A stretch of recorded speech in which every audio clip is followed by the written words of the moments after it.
practice like this. We up. Welcome to the State of Hockey podcast, featuring Justin Jelnick and Joe Hayford. Let's talk hockey.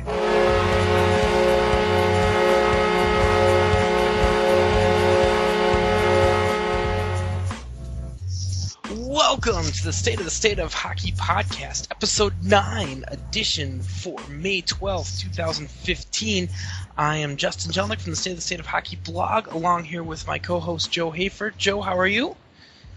I'm doing well, considering. Well, we've had, half a week to heal from what was an incredibly disappointing ending to the Minnesota Wild season. Yeah, but in retrospect, if I didn't have my fan goggles on, I would have seen this coming. You would have seen a sweep coming from Chicago? Not necessarily a sweep, but being basically destroyed by them. Yeah, I mean, Chicago was surgical. I was really bought into Chicago was a step back based on how poorly they performed in the first round, but they found another gear, and the Wild definitely took a step back. Yeah, I said it in one of our podcasts earlier before the series started that you can never take Chicago too lightly, and we learned that the very, very difficult way this week. I'm afraid so. So we'll review the last two games here since we last did a podcast. The Wild were down 2-0, and then Game 3 of the series returned to the XL Energy Center, and there was one whole goal in this game, a duck shot by Patrick Kane, gets past Devin Dubnyk at 14:06 the first, and holds up to be the game winner. Yeah, and that was that was a rough game. That was a rough game, very frustrating from the fans' perspective because they really didn't have any ability to get into it, and it kind of seemed dead in the X. I thought that was a weak call on Jared Spurgeon that led to the penalty, and that was Chicago's only power play chance of the game, and they converted on it. Yeah, when did a hit check become what do they call it? Holding or tripping? Tripping. No, tripping they put it in as, yeah.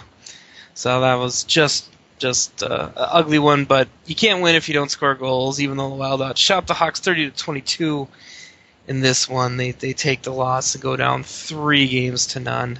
And you were at this one? I was at this one. I ended up not being able to sell it because, well, people didn't want to see that. Yeah, apparently not. I mean, this is probably one that could have gone another way if the Wild get a bounce here or there. I mean, I will say in general, Games 3 and 4 were so much better than Games 1 and 2, even though the results in the end are the same. Yeah, there was still a lot of playing when they felt like playing or playing when maybe the momentum shifted their way a little bit. Mm-hmm. Instead of playing all 60 and playing their game, they played the Blackhawks game, and it came back to bite them. All right, so that puts the Wild down 3-0 in the hopes of becoming the 5th team in NHL history to recover from a 3-0 deficit, but it certainly wasn't to be in Game 4. Seabrook put the Hawks up in the first, and then Shaw got a power play goal in the second. Holla cut that one back to 2-1 on scoring a goal with his return to the lineup. And then the third period got interesting. Joe, did you end up going to this one as well?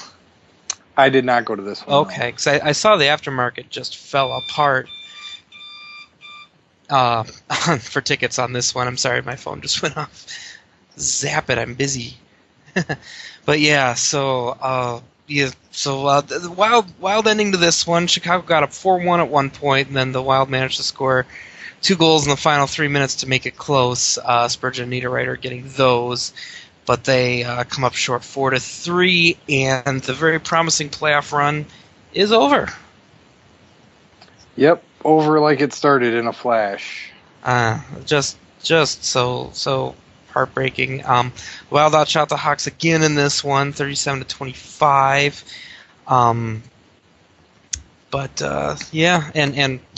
They kind of ended up giving up an empty net goal when they didn't early, but that still counts, and the game ends, and the season ends. Yeah, that similar situation happened. The Blues did that in Game 5.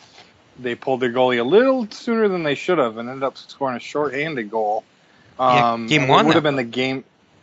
Oh, Game one as well, or yeah, it's game one that happened, because that happened all after that weird fight.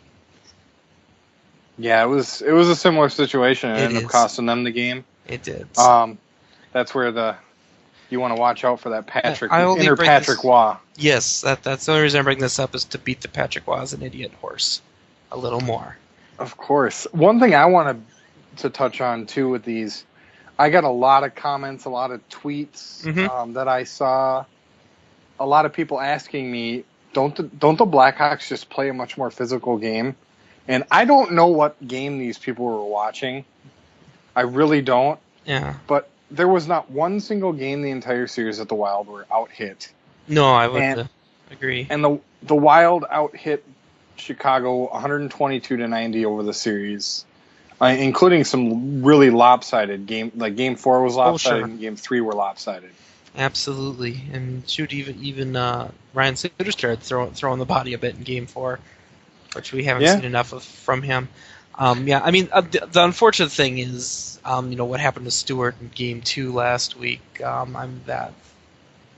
far as being physical, but other than that, Chicago's actually a pretty clean team for the most part. They employ a couple people I don't like, but that's why it's really hard to hate them as much as I'd like to. I do. I hate them, but I hate them as a fan. I don't hate them. I don't disrespect them. They are a great team. They play good hockey.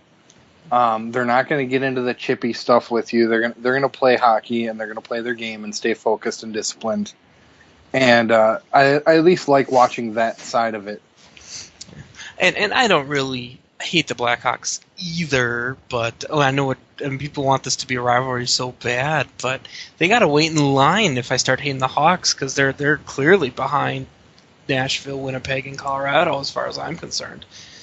Oh, let's not forget about St. Louis that developed over the last series too. Honestly, I can't even get the hate up for them, other than Steve Ott.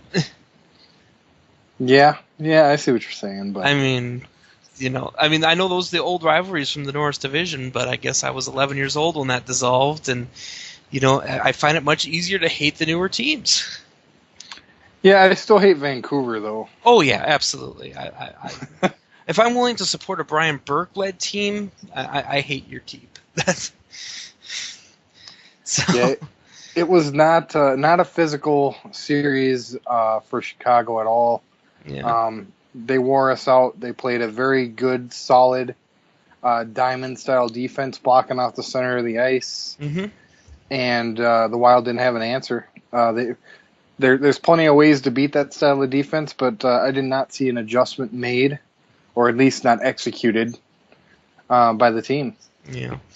So that's how it ends. 4 straight games and out, and we'll see you next October. So yes, we'll it's going to be a long summer, but I know a lot of fans kind of get the feeling that once in a while they're out of it, they don't worry too much about watching hockey, and you probably missed out on some pretty good Ranger Capital games if you've taken that attitude. I have, for one, missed out on them. I had enough trouble. I had enough trouble keeping up with the Wild. I know you're having moving weekend too, so that's not helpful. Yeah, and it's never ending. Yeah, I remember when we moved a couple of years ago, that made it tough. But, they've been amazing games, especially Sunday nights. But we can get more into the league a little later. Before we get off the Wild, we should probably go ahead and do our 3 stars for the week. If we have to. He scores! You want stars? You believe in miracles? Yes! We got stars. And the Wild are a Dubnyk save away from a shootout win. State of Hockey's 3 stars of the week. Save Dubnyk! And the Wild win it the shootout! Honestly, I think it was a little easier this week than last week, because I do believe games 3 and 4 were better. They just didn't get the goal here or there, but they were still outplayed, but they kept the games closer. Well, I think this will segue to, let's do the 3 stars, and I think this will segue really good into a discussion about next season. Yes. Okay, so let's start here. Who did we pick for the 3rd star this week? 3rd star of the week. I don't think he's missed one of our lists, Mr. Zach Parise. That's right. Zach Parise did not hit the score sheet in games 3 or 4, but he is the team leader in Corsi in all situations at 65%. I still liked a lot of what I saw. He's the player whose effort I doubt the least out there, and he's still capable of making things happen. If he gets a couple bounces, maybe we're not talking about the season being over tonight. Yeah, I agree 100%. No one can ever question Parise's dedication and heart. So, number 2, who did we pick this week? We picked our rookie sensation, Matthew Dumba. Who also hasn't missed too many of our lists this week. So, we got him for 2 assists this week, and he was the 2nd place on Team Corsi in all situation at 64.5%. I thought his game was solid. We can bring up gaffes every week, I guess, but it's certainly more than him out there, and I'm really thrilled with the steps he's taken this year, and I'm glad he stuck with him on power play, and hopefully he gets more minutes on that from the get-go next year, and we'll see what happens. Yeah, he's going to be a big star. And then who's our number 1 star this week, Joe? It's 5 U's, Devin Dubnyk. 5 U's for Devin Dubnyk. I know the one goal he gave up in Game 3 that held up as the winner was a softie, but he actually had really extraordinary numbers over 2 games. He was 95.1% saves at even strength over the 2 games, and 91.3 overall. Yeah, just imagine if we had Kemper or Backstrom in net, what the lopsided score would have been. Oh, if this wouldn't be a series, or I guess it wasn't anyway. I guess they probably still lose 4 games to none, don't they? Well, they lose 4 games to 1, but Chicago's padding their stat sheet. Yeah. Instead, it's just Kane doing it, huh? Well, Kane pads his stat sheet no matter who he plays. Dude's a player. What can you say, huh? Yeah, again, another guy that's hard to hate, but I do not like his sportsmanship and hockey ethic. The play that where he got pushed down from behind by Dumba, and he laid on the ice for about 30 seconds in Game 3 and decided to get back up. Oh, no one's going to call a call? Okay, I'll skate back into the defensive zone at full speed. Reminds me, about 6 years ago, I got called out for accusing the great, unassailable Jerome McGinley of doing the same thing to the Wild in a regular season game, where he stayed down and sure he drew a major and didn't miss a shift. So I guess I'm one of 5 people on the planet that doesn't like Jerome McGinley. I'm with you on that, especially since the transition to Colorado. One of the 5. Rock on. Well, he's played for, other than Calgary, he's played for 2 about the dirtiest teams in hockey. That's true. So Canada, we don't like your favorite Sud. Take that. Unfortunately not. I've got a few honorable mentions. First, I'll just mention this first time in the history of the podcast, nobody that scored a goal made the 3 stars this week, which is kind of odd. Honorable mention, I got Ryan Suter for 1 assist. I really liked his game in Game 4. This was kind of what I was hoping we'd see out of him all year, so maybe this is something they can figure out how to get him to play that way more from the get-go next year. Yeah, I've got a little bit to talk about on Ryan Suter. I've kind of taken a turn on him pretty hard. Yeah. And I've been a huge Ryan Suter supporter. But I've heard the rumors. I've listened to the rumors. I've dismissed the rumors because I like Ryan Suter. But I think it's time to kind of face the music here and realize that Ryan Suter may be a locker room cancer for this team. Ooh, I haven't heard anything to that extent, but we'll have to investigate that more when we talk about the summer to be. The other honorable mentions, I've got all the goal scorers on here from Game 4. I got Nino, Palmer, and Haula, and then we've also got Mikko Koivu for an assist, and he was 5th on the team in Corsi overall, over 60% for the week, and I also got Jared Spurgeon. He had an assist this week and 58% Corsi in all situations. Yeah, going back to Holla, another player I wish that we'd had in the lineup at the beginning of the series. Mm-hmm. It's just tough to tell with him because, toward the end of the year, it just didn't look like he was there, so it's... Yeah, but it was kind of the same thing last year, and he really, if he needs to, he knows how to turn it on. Yeah, well, hopefully he gets that message pretty soon, so we'll see what happens there. Also, I'll just mention, Vanek also turned in a 60% Corsi rating this week, but he is the second most protected player on the team, or forward on the team, I should say.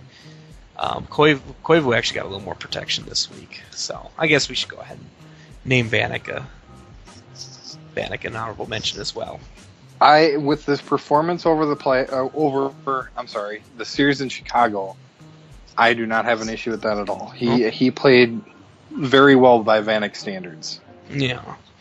So, but one more time, we went Preezy 3, Dumba 2, and Devin Dubnyk 1 with 5 U's. That was your 3 stars for the week. So, you want to talk a little bit more about the summer for the Wild? Yeah, summer to be for the Wild, obviously job number 1, sign Dubnyk. Yes, and that's probably got to be the first domino to drop before we figure out what they can do in free agency, and Fletcher's already trying to quell the expectations of any big blue chip signings. Yeah, I saw that too, and I don't really expect big blue chip signings. I don't think that we necessarily need it. And my biggest controversial thing I'm going to say all summer probably is I really would like to see Granlund go. Ooh. Make your case, sir. I think he's going to be very high dollar. I think he does do a lot of things for us, but we have enough playmakers. We need goal scorers. And the money that he's going to require does not justify keeping another playmaker on this team. Well, the good news for Granlund is that he is a restricted free agent. Yeah, I think we tender him this year and we dump him next year. That might happen. So, and honestly, Granlund showed some of that goal scoring flash last year, and I don't know what happened where that just went away this year. But I guess I have a little more faith. It's still in there somewhere. It just needs to be coaxed back out. And it might be coaxed back out, but here's the problem: you don't see him in front of the net enough. And that when he's scoring goals, he's in front of that net. That's true. Last year in the Colorado series, he went to the net like crazy, despite all the abuse he was taking. And I think it's probably fair to say we didn't see as much of that this time around. No, we didn't at all. And one guy who unfortunately isn't seeing the results from it, but Nino Niederreiter does that on a consistent basis. Yes, I'd agree. So Granlund and Haller are the RFAs this summer. I say we tender Haller, if not try and sign him. Yeah, because I think right now we could probably sign him to a 2 or 3 year deal that's pretty cheap. Yeah. The way he's been playing, and if you sign him for the right amount of money, he'd be a good replacement for Brodziak. Yeah. So are you expecting Brodziak to walk as UFA? Listening to his comments when he was in the press conference earlier, I would say Brodziak's probably done here. Okay. I mean, he's the kind of guy you want to have, but I wouldn't sign him again at near what he had in his last deal if the Wild were to keep him. So I agree, but I still think he's 10 times the player that Vanek is, and Vanek makes $7 million a year. Oh, that contract looks so bad right now. It was trouble. I mean, if only Fletcher had sub-signed, if only a previous head coach would have called out Thomas Vanek at some point for his lack of effort in the playoffs. Or, he had watched any Montreal Canadian game from last year. Yeah. I mean, I don't mind the signing per se, but that number is trouble. He's third highest paid forward on the team, behind Freese and Koivu. Yeah, he doesn't deserve that contract. And he's going to at best be a third-line guy. And that's pretty plain, kind of like what Martin Havlat ended up being after that deal. And also that was Fletcher's first big signing when he became the GM, was Martin Havlat. So, well, for all the bad moves that Fletcher makes, he makes 2 or 3 good ones. So yeah. I'm not willing to throw the fire Fletcher. No, I'm not on the fire Fletcher, but up. I've kind of been cooled on the anoint Fletcher for awards either, because a lot of the problems he has caused himself. Yes, I agree, as well as our situation in Iowa. Yes. I give him some credit for making an effort in Iowa last year, but the problem was the Wild Minnesota ended up having to call up anybody that was good down there. And that's a problem. I mean, I think we should go into the goaltending situation a little bit since we're talking about this, is that we have no idea what the Wild have in Jan Gustafsson right now because of what they've been trying to pass off as a blue line down in Iowa. I agree. And that's a big question, because that determines whether or not you are consider trading Darcy Kemper or not this summer. I think I'm under the assumption Backstrom is going to be bought out. Yeah, I think unless everyone's under somebody that impression. wants to give Fletcher anything for him. And that's actually what I'm seeing more likely scenario is a deal with a team like Buffalo or well, they like St. each other. Louis. That's true. Yeah. Or Colorado. Those three teams I think would be good fits where we could retain some of his salary. And in that if era, not that's all possible. of it. No, but and we do now live in the era where salary retention is an option and probably an attractive one to having to just eat 2/3 of his contract in cap space. But, Well, plus, yeah, exactly. If we trade him, even if we retain 90% of his salary, we don't take the cap hit. Backstrom would have to waive his no trade. I don't think he'd have a problem with that. He'd Yeah, have more of a maybe chance playing anywhere else. But I got to be honest, anybody that watched Backstrom this year, I can't see where they see NHL talent even in a backup role. Well, I would think most teams would have kids they'd rather. There's always those teams that are worried about the John Curry situation. Yeah. On your 5th goaltender of the year. Yeah, that's true. So, but I'd sooner have Curry up in Minnesota than Backstrom. But not that would ever happen. But it did last year. It did last year, but that was because Backstrom got hurt. But I mean, right. But yeah, I agree with you on that. So, but I think Dubnyk is gonna definitely be the big chip that eats away at the cap space. Yeah. When we find out what the cap is going to be, and yeah. So we'll find out. I mean, I'm hoping they get him for a decent 2-3 year deal at 3-4 per. Yeah, and that's I think what's going to end up happening. If we made a deeper run, I think Dubnyk would be looking for more like 6. But... Absolutely. So that's the upside, Wild fans. Getting swept by the Hawks may have saved Chuck Fletcher a lot of money, even though we went and made him the number 1 star this week. And in contrast, it would it's going to save some cap room for us to add another player or potentially sign everyone's beloved Mikael Granlund. Yeah. Well, we'll see what happens. I mean, the RFAs have the deck stacked against them unless somebody wants to offer sheet them. That's really the only threat Fletcher has on Granlund, and teams do that pretty reluctantly. I think you can count the number of actually signed offer sheets on one hand in the last 10 years. Yeah, I know Granlund is a very talented player, and I have nothing bad to say about the guy. He just isn't a fit long term for the money he will require with this team. Yeah, well, we'll see what the money actually ends up being. Because I think Granlund makes a lot of sense at a price, and I think he's better than he showed this past year. So I'm not that quick to run him out of town like you are, Joe. Well, and I'm not trying to run him out of town. Let's get that straight. I'm just having fun with He's a great player, and I appreciate everything he's done for us, but I just don't think he's a fit here anymore. We'll see. Yeah, it's a tough call. So how about Stewart? Yeah, I was all in on Stewart at the end of the season. I'm still all in on Stewart. But it really depends on how much money he's going to need. And if you sign Dubnyk for 4, I think that probably leaves him with about $6 million cap space. How much that can you really commit to Stewart? I'm thinking you give him 2.2, something like that. I'm sure the Wild will be outbid at that.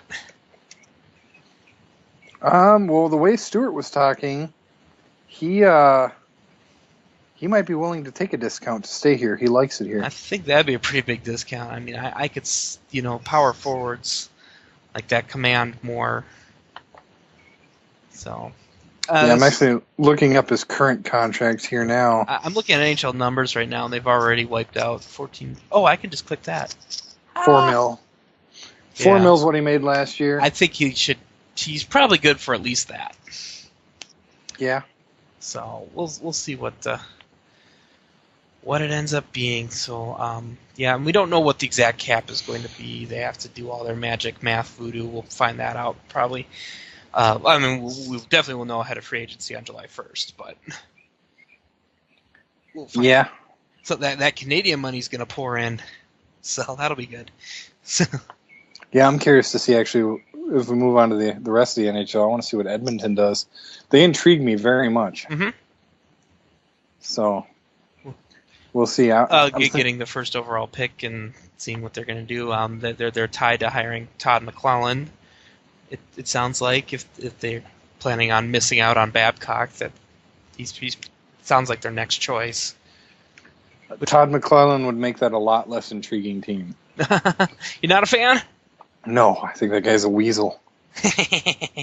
Well, I think Taylor Hall's a weasel. Well, yeah, but he puts goals in the back of the net. Yeah, he does. He also tries to destroy knees.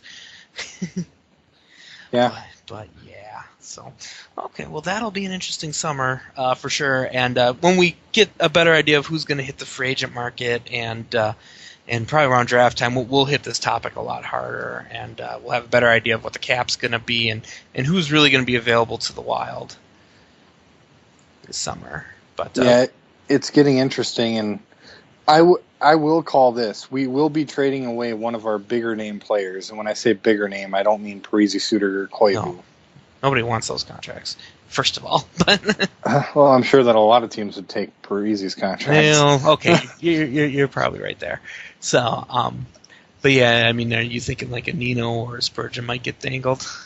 No, I'm thinking more along the lines of Charlie Coyle. Yeah. I'm thinking Charlie Coyle might have played his last days in Minnesota. Unfortunately, he has tremendous upside for teams, and I think he brings a lot of value in the trade market for us. Yeah, that could be. I mean, and this trade rumor will definitely heat up before the draft because that's the best time to make your deals. Yeah, absolutely. Yeah, well, obviously we're gonna be doing shows all summer long, and we'll touch more on it. That's just my personal feeling on it, breaking it down. So okay. So and then with the 6D spot, I want to talk a little bit about that. So they got 5D under contract next year. Suter, Brodin, Scandella, Spurgeon, Dumba, and then Fullen's an RFA, and then Ballard, Leopold, and Prosser are all unrestricted. Ballard even made a comment through the Wild's Twitter feed today that he's going to try and skate this summer and see how he feels. I do not, unfortunately, as much as it pains me to say this, do not think Ballard is going to play hockey again. It's hard for me to see it. I don't think he should for his family's sake. Yeah. I mean, I don't want to presume to say something like that, but, I mean, 5 concussions in 5 years, I get your point. I mean, he's making soup of his brain. Yeah. So we'll see what happens. We touched on this in an earlier show, but it sounds like Josh Harding's expected to retire officially this summer. Yep, and that's good for him. I would have loved to have seen him play another game. He kind of left under mysterious circumstances. Yeah. I really would have loved to have seen him play for us again. So then that leaves the interesting defensemen, Jordan Leopold and Nate Prosser. You signed either of these guys again? To a two-way deal, I'd sign Leopold. Prosser, good riddance. We already did that once with him. Yeah. I don't know. Managed to weasel his way back on the team. I'd have to look this up, but I'm pretty sure Leopold's past the point where he will require waivers. So I don't know how much good a two-way deal really does. Oh yeah, that's right, isn't it? 6 years? Yeah, it's a certain number of games. So, I mean, we famously know Kemper hit it this year. And that's what the beginning of the end was. But honestly, I wouldn't mind signing Leopold, even if he isn't an everyday D. Just he's a guy you want in that 6-7 spot. I thought he did much better than we expected in the turn at the time of the trade. I think everybody just assumed, oh, we're doing it for the publicity and whatnot. But no, I thought he was really solid. No, from an organizational standpoint, signing Leopold would be a bad deal. You think so? Because we need help down in Iowa. He can't offer that, and he's not going to be an everyday player up here. So why not add a younger player that can play down in Iowa and be called upon when needed up here? Perhaps, but I don't think there's anybody in Iowa right now, and I don't know who you would get that's brand new that's in that role unless you draft somebody. But even if you draft somebody that you can send to Iowa, you probably want him to play most of the year down there and only be called up after your 6th and 70 are down. Right, exactly, and that's where I think we're headed. Yeah. So I guess I wouldn't mind signing Leopold personally. I mean, it'd have to be a deal at a really low number because, like you said, he probably won't be an everyday player.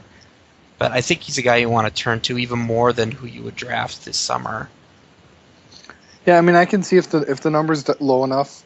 I'm talking like $1 million contract, or I'm not even thinking that much. Yeah, maybe not. So I'm thinking like league minimum. Yeah, I believe it's like $550 right now. So maybe a little more, but regardless, Christian Folin.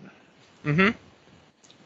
He is intriguing to me, and I'm very disappointed he didn't get more playing time because when I did see him play, he played pretty well. Yeah. He would be two-way eligible.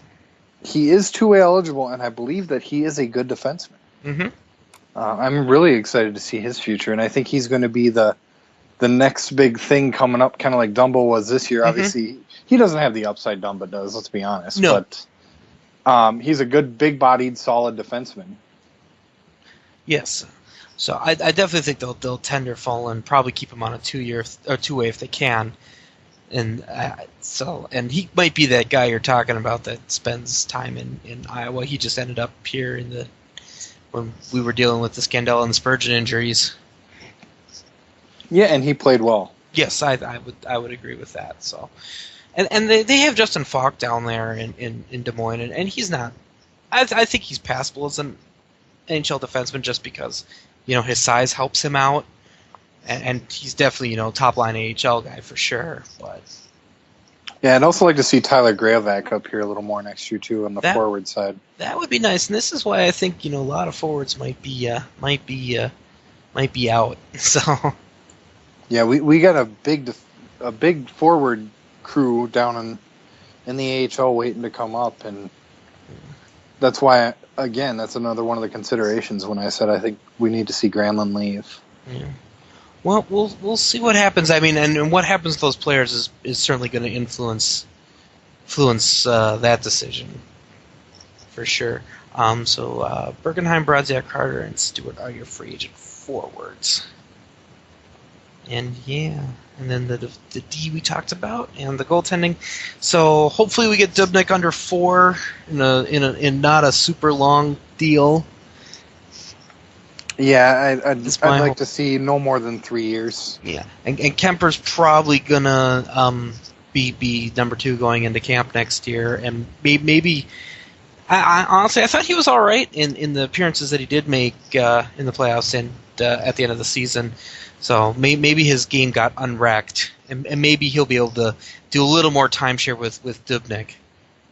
Yeah, Dubnyk can't carry the load like he did this year again.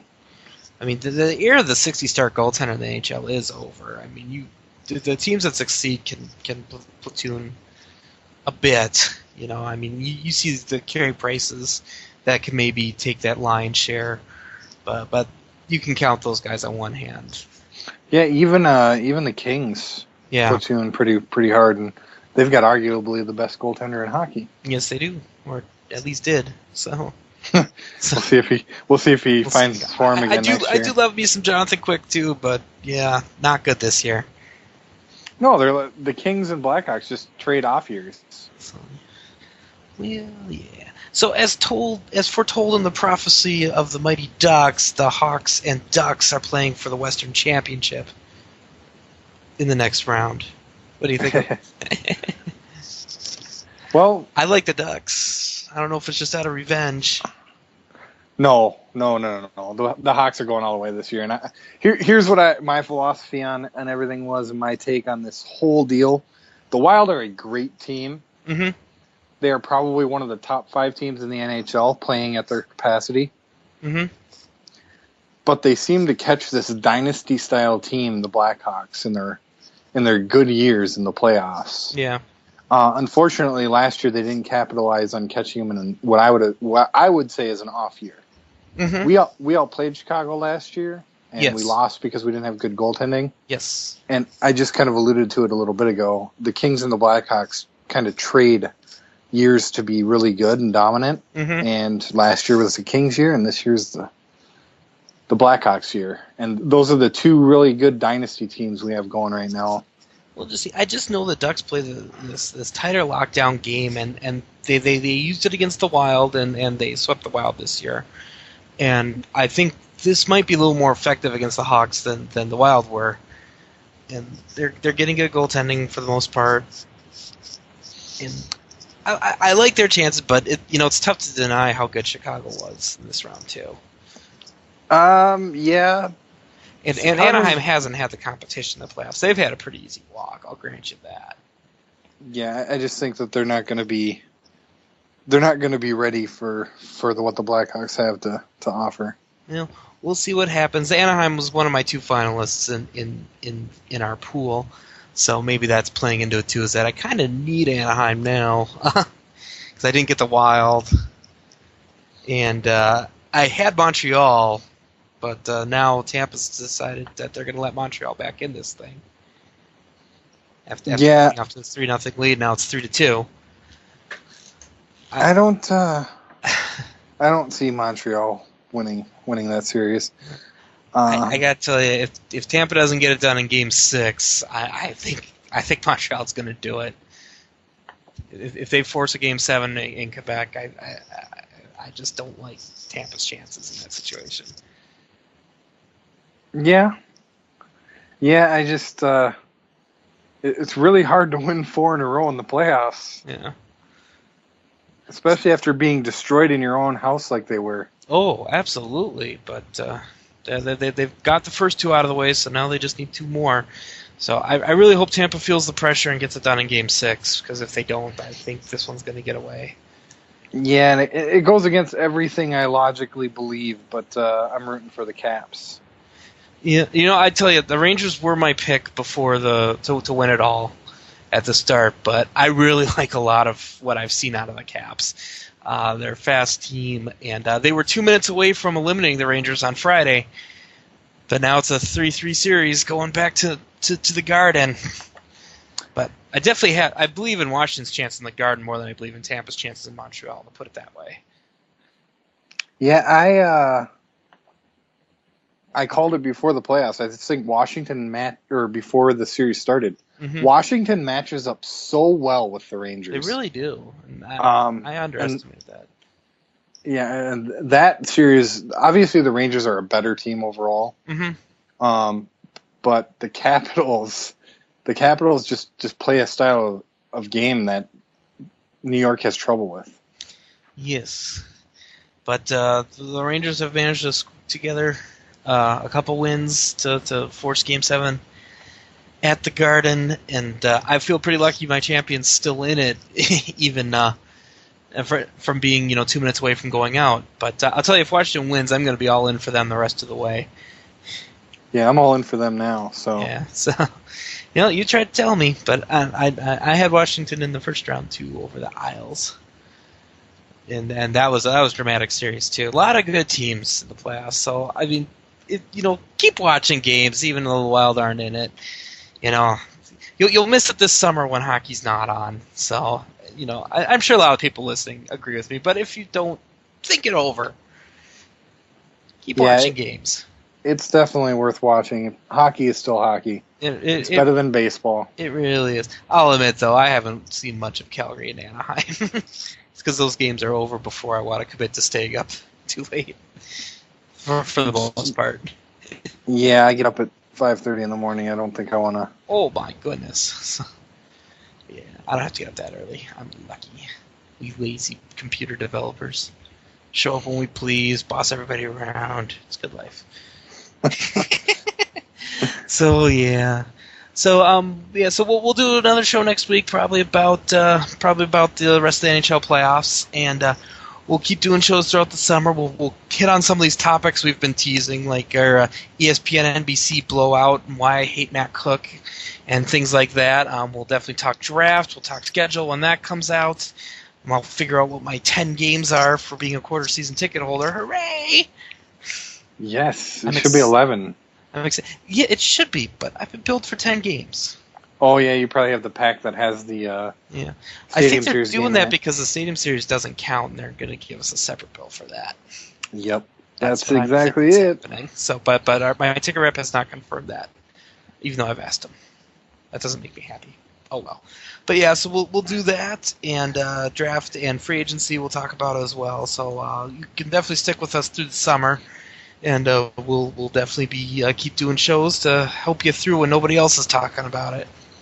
Yeah, some hot topics this summer. And I shouldn't say nobody else. I mean the big radio stations and whatnot, backburner hockey. But the Wild Blogosphere on the whole does a really good job. It's funny. K-Fan makes fun of ESPN quite a bit, but they're not really too different. Yeah.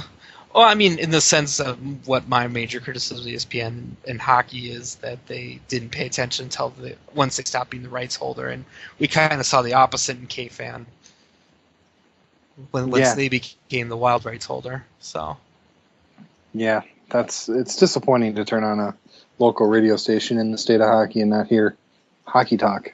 Yeah, so get a 4-hour Viking pregame and a 15-minute Wild pregame. But I guess that's why there are Wild podcasts. There's a few good ones, and I'm glad that we've thrown ours into the fray as well. I am as well. So I'll just say an extra thank you to you, Joe, for helping me get this started. I'm glad we got this going, and I know we started pretty late in the season, mainly because we were waiting for my little girl to be born, and she is 10 weeks old now, and she has experienced all 4 seasons of Minnesota weather in her 10 weeks of life, I've realized. If she lived for 1 week, she could have done that. That's true. It took a few weeks before her first snowfall, but yeah. It snowed today. Where? I was driving home from work, and it was snowing. Hockey season won't die in Minnesota. No, I know. I'm going to have to make a rink in my backyard. I still want to do that next year. We'll see what happens. So, but all right. Well, I guess that's going to be it for our last Playoff Wild podcast. But like I said, we'll keep doing shows throughout the summer. So just keep watching us on Twitter for when those drop. And I guess for Joe Hayford, I'm Justin Jelnick. Thanks for listening. We'll see you next time. Thanks for listening to the State of the Hockey podcast. The music was created and produced by Deeb. To hear more of his tracks, visit soundcloud.com/Deeb.